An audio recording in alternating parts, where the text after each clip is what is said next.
Before the fire of war consumed the earth, the world stood at a fragile peace. The 1930s were a decade of desperation, nations broken by the Great Depression, empires clinging to power, and leaders rising with promises of revival. Germany, humiliated by the Treaty of Versailles, simmered with resentment. In the ruins of Berlin, one man's voice rose above the silence: Adolf Hitler. He promised glory, revenge, and a new dawn for a broken nation. Across Europe, shadows began to gather. Italy under Mussolini dreamed of restoring Rome's ancient empire. Japan, fueled by ambition, looked toward the Pacific, hungering for dominance. The League of Nations, meant to preserve peace, stood helpless, a symbol of failure. In the streets of London and Paris, people danced and dreamed, unaware that history was about to shatter their world. The stage was set, the alliances of old crumbled,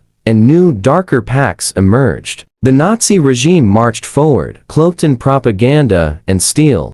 On September 1 Street, 1939, the world awoke to the thunder of German tanks rolling into Poland. The Blitzkrieg lightning war had begun. German forces moved with terrifying speed, combining air raids, armored divisions, and infantry assaults into a single, unstoppable wave. Warsaw burned under the roar of the Luftwaffe, and within weeks, Poland was crushed beneath the Nazi war machine. Britain and France declared war on Germany, honoring their promise to defend Poland, but their armies stood still behind the Maginot Line. Europe held its breath, frozen between fear and disbelief. The world was at war once again. As German troops marched east, Stalin's Soviet Union struck from the other side. Under a secret pact with Hitler, the two dictators divided Poland like vultures tearing apart a carcass. The Polish people suffered under occupation, millions displaced, imprisoned, or executed. Families vanished in the night,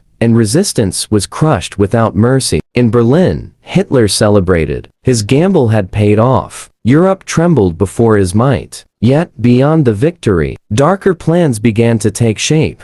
The persecution of Jews, the construction of ghettos, and the machinery of genocide quietly taking form. The invasion of Poland was not just the beginning of war, it was the beginning of humanity's fall. Across the world, people listened to the crackling radios, hearing the same dreadful words: Germany has invaded Poland.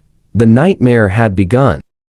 By the spring of 1940, the world trembled as Hitler turned his gaze west. His armies, fueled by victory in Poland, now unleashed the same blitzkrieg fury upon Europe. Denmark and Norway fell within days. Then came the assault on France, swift, brutal, and unexpected. The German forces bypassed the heavily fortified Maginot Line, slicing through Belgium and the Ardennes like a knife through paper. In just weeks, the French army, once thought invincible, was in chaos. German tanks thundered through Paris streets, and the proud French capital fell under the shadow of the swastika. Europe watched in disbelief. France, a nation that had survived centuries of war, had fallen in just 6 weeks. At Dunkirk, surrounded and desperate, over 300,000 Allied soldiers awaited certain death. But in a miracle of courage, an armada of small boats, fishing vessels, yachts, and merchant ships crossed the English Channel to rescue them. Ordinary men and women became heroes, saving the heart of Britain's army from destruction. Now, only one nation stood between Hitler and total domination: Great Britain. Winston Churchill rose before Parliament and spoke words that would echo through eternity. We shall fight on the beaches. We shall fight on the landing grounds. We shall never surrender. In that moment, the war became more than a fight for land. It became a battle for freedom, for survival, and for the very soul of humanity. The lights of Europe were dimmed, but across the sea, one small island refused to bow. Summer 1940, Europe lay in chains. Only Britain stood free alone, surrounded, and under siege. Hitler prepared Operation Sea Lion, the invasion of the British Isles. But first, he needed to destroy Britain's greatest defense, the Royal Air Force. What followed was one of the most legendary battles in history, the Battle of Britain. German bombers filled the skies, escorted by deadly Messerschmitt fighters. From dawn till dusk, the roar of engines echoed over England. Cities like London, Coventry, and Birmingham burned under relentless air raids. Yet, amid the chaos, the RAF rose to meet the storm. Young pilots, some barely out of school, soared into the skies in Spitfires and Hurricanes. Outnumbered, exhausted, but unbroken. Day after day, they fought against overwhelming odds. The battle was fought not just in the air, but in the hearts of a nation. On September 15th, the turning point came. The Luftwaffe launched its largest assault, hoping to crush Britain once and for all, but they failed. The British radar network,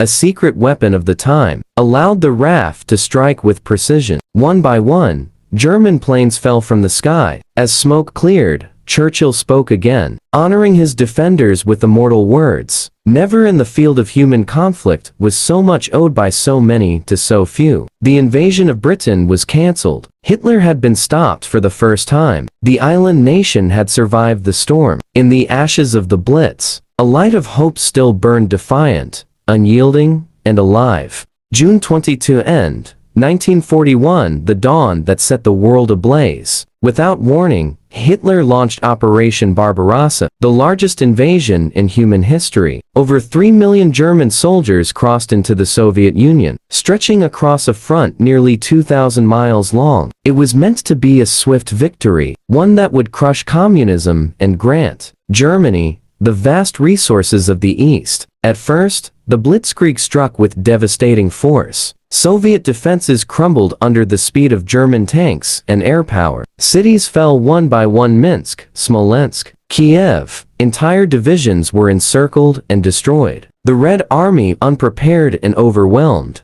retreated deeper into its homeland. But Russia was no ordinary battlefield. The land itself fought back. Endless forests, mud-filled roads, and burning villages slowed the German advance. Then came the one enemy no army could defeat, the Russian winter. As temperatures plunged below -40, fuel-frozen tanks, weapons jammed, and soldiers died by the thousands. Not from bullets, but from the cold. The Wehrmacht, once unstoppable, now stumbled through snow and starvation. Meanwhile, in Moscow, Stalin rallied his people with fierce resolve. Soviet factories were moved east, beyond German reach, producing tanks and planes around the clock. Entire cities united under one cry: not one step back. By December, the Red Army struck back, pushing the Germans away from the gates of Moscow. Hitler's dream of conquest in the East had begun to collapse. Operation Barbarossa had unleashed not just a war, but an inferno that would consume millions of lives. December 7th, 1941, a quiet Sunday morning in Hawaii. The sun rose gently over Pearl Harbor, where American sailors went about their daily routines. Then, without warning, the sky erupted in fire. Japanese aircraft, flying low over the Pacific, launched a surprise assault that would change the course of history forever. The attack was devastating. Bombs rained down on battleships lined along the harbor. The USS Arizona exploded in a massive fireball, taking more than 1,000 souls with it. In less than 2 hours, over 2,400 Americans were dead, and the proud U.S. Pacific Fleet lay in ruins. The Japanese Empire, led by Emperor Hirohito and Prime Minister Tojo, believed the strike would cripple America's will to fight, but they were wrong. The next day, President Franklin D. Roosevelt addressed Congress with words that burned into history. Yesterday, December 7, 1941, a date which will live in infamy. With those words, the United States declared war on Japan. Within days, Germany and Italy declared war on America. The conflict that had consumed Europe now became a world war in the truest sense. Factories in America roared to life. Men enlisted in the millions, and women filled the factories, building tanks, ships, and planes. Across the Pacific, American forces prepared to strike back island by island, battle by battle. Pearl Harbor was more than an attack. It was an awakening. A moment when a sleeping giant rose, filled with fury and resolve. From the ashes of that harbor, a new force entered the global stage. The tide of war was about to turn. By 1942, the war had reached its breaking point. Axis powers Germany, Italy, and Japan stood at the peak of their strength. But in two distant corners of the world, fate began to shift. One battle would be fought in the frozen ruins of Stalingrad, the other on the vast blue waters of the Pacific. In the east, Hitler's army stormed into the Soviet city of Stalingrad, a brutal fight for every street, every building, every soul. Soviet defenders clung to the city with unimaginable courage. The air was filled with the screams of artillery and collapsing walls. Both sides suffered horrifically, but Stalin's order was clear: not a step back. As winter set in, the Red Army launched a massive counterattack, encircling the Germans completely. The hunters had become the hunted, cut off from supplies, surrounded by snow and death. The German Sixth Army starved and froze. In February 1943, they finally surrendered. Over 800,000 men were dead or captured. Stalingrad became a symbol, the beginning of the end for Hitler's empire. At the same time, halfway across the world, another turning point was unfolding: the Battle of Midway. After Pearl Harbor, Japan sought to destroy the remaining American fleet. But thanks to U.S. codebreakers, the trap was reversed. American pilots struck with precision, sinking 4 Japanese aircraft carriers in a single day. For the first time, Japan's unstoppable advance was halted. The Pacific tide began to turn in favor of the Allies. 2 battles, fought thousands of miles apart, changed the course of history. Stalingrad broke the Nazi dream of domination. Midway shattered Japan's illusion of invincibility. The world, once drowning in darkness, began to see the first glimmer of light.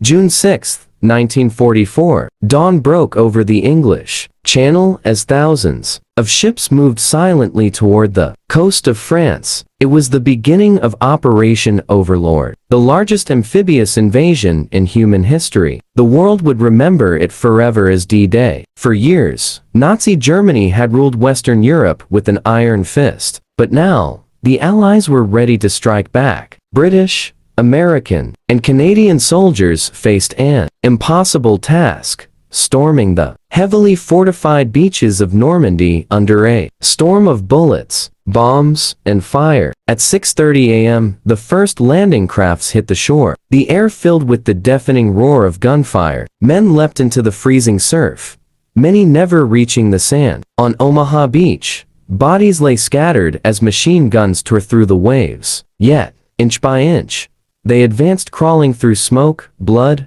and chaos. Above them, Allied aircraft bombarded German defenses. Paratroopers had already dropped behind enemy lines during the night, cutting communications and securing bridges. It was a battle not just of strength, but of courage, the will to keep moving forward when every step could be your last. By nightfall, the Allies had established a foothold in Normandy. The cost was immense: thousands dead, tens of thousands wounded, but the victory was historic. Europe's liberation had begun. Behind the front lines, French resistance fighters rose in rebellion, striking German convoys and railways. The iron wall of Hitler's empire was cracking. As Churchill and Eisenhower watched the reports come in, one truth became clear: the road to Berlin had opened. The tide of tyranny was finally receding. The march toward freedom had begun. By early 1945, the end was near. Hitler's empire, once stretching from the Atlantic to the gates of Moscow, now crumbled under the Allied advance. From the west, American, British, and French armies pushed across the Rhine. From the east, the Soviet Red Army thundered through the ruins of Eastern Europe. Germany was trapped, bleeding, and broken. In the shattered heart of Berlin, Hitler retreated to his underground bunker. Above him, the city burned, reduced to rubble by endless bombardment. The once mighty capital of the Third Reich had become a graveyard of steel and fire. Streets ran with smoke and ash. Civilians starved as shells exploded day and night. Yet, Hitler refused to surrender. His speeches grew delusional. He blamed his own people, demanding they fight to the last man. On April 16th, the Soviets launched their final assault on Berlin. Over 2 million soldiers, supported by thousands of tanks and aircraft, descended upon the city. House by house, block by block,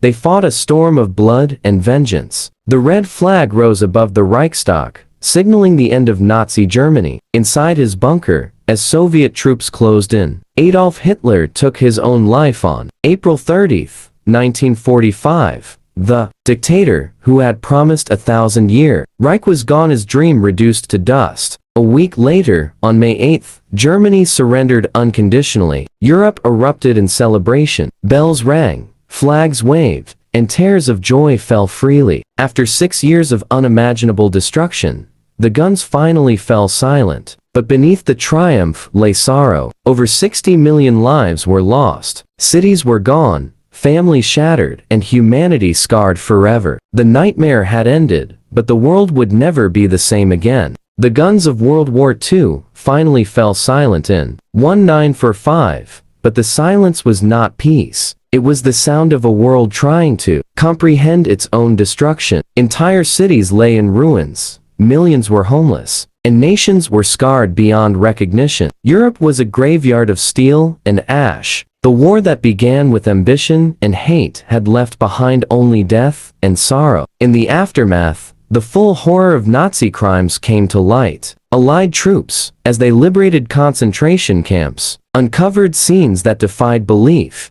Mountains of shoes, piles of human ashes, and survivors barely clinging to life. The Holocaust had claimed 6 million Jewish lives, along with millions of others deemed undesirable. Humanity stared into the mirror and saw its darkest reflection. The victors now faced a new challenge: rebuilding a shattered planet. The United Nations was born, a desperate attempt to prevent such horror from ever happening again. But even as peace was signed, the seeds of a new conflict were already taking root. The uneasy alliance between the United States and the Soviet Union began to fracture, marking the beginning of the Cold War, a world divided by fear, ideology, and nuclear power. Across Asia, Japan lay in ruins after the atomic bombings of Hiroshima and Nagasaki. The images of blinding light and burning cities haunted the conscience of humanity. The world had discovered a weapon capable of ending all life, and the terrifying knowledge that it could never be forgotten. Yet,